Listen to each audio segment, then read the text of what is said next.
বাংলাদেশি 4 জন নাগরিককে আটক করল ভগবানগোলা থানার পুলিশ। আটক ব্যক্তিদের কাছে ভারতে প্রবেশ বা অবস্থানের বৈধ কোনো নথি পাওয়া যায়নি বলে পুলিশ সূত্রে জানা গিয়েছে। আইনি প্রক্রিয়া সম্পন্ন হওয়া পর্যন্ত 4 জনকে সুতি হোল্ডিং ক্যাম্পে পাঠানো হবে বলে জানা গেছে। মানসিক স্বাস্থ্যের জন্য সবার আগে যে নামটি মনে ভেসে ওঠে, সুস্থ মনের ঠিকানা মনোবীক্ষণ। যোগাযোগ নাম্বার 7477799513। গোপন সূত্রে পাওয়া খবরের ভিত্তিতে ভগবানগোলা থানা এলাকায় অভিযান চালায় পুলিশ। অভিযানে বাংলাদেশি 4 জন নাগরিককে আটক করল ভগবানগোলা থানার পুলিশ। পুলিশ সূত্রে জানা যায়, আটক 4 জনের নাম মোহাম্মদ নিয়ামত আলী, সম্রাট আলী ওরফে বাবু, মোহাম্মদ সুলতান আলী ওরফে মোহাম্মদ রাকিব হাসান এবং হামিম শেখ।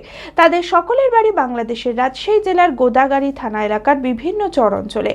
আটক ব্যক্তিদের কাছে ভারতে প্রবেশ বা অবস্থানের বৈধ কোনো নথি পাওয়া যায়নি বলে পুলিশ সূত্রে জানা গিয়েছে। জিজ্ঞাসাবাদে তারা প্রায় 3 মাস আগে বাংলাদেশ থেকে অবৈধভাবে ভারতে প্রবেশের কথা স্বীকার করে। আইনি প্রক্রিয়া সম্পন্ন হওয়ার পর 4 জনকেই সুতি হোল্ডিং ক্যাম্পে পাঠানো হবে বলে জানা গিয়েছে। চরক স্কয়ার হসপিটাল সুস্থতার একমাত্র ভরসা।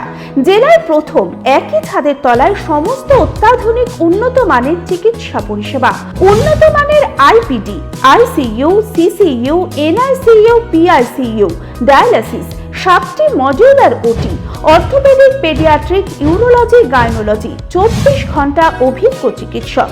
এছাড়াও জেলায় প্রথম ক্যাথল্যাব, সিমেন্স, আর্টিসান এক্স মেশিনের পরিষেবা থাকছে চরক স্কয়ার হসপিটালে। 24 ঘন্টা private blood bank, MRI, CT scan, digital x-ray, cath ল্যাবের পরিষেবা। ওপিডিতে বসছেন বিশিষ্ট চিকিৎসকেরা। রয়েছে স্বাস্থ্যসাথী কার্ডে চিকিৎসার সুব্যবস্থা। চরক স্কয়ার হসপিটাল, 79 পঞ্চানন তলা, চালতিয়া, বহরমপুর, মুর্শিদাবাদ।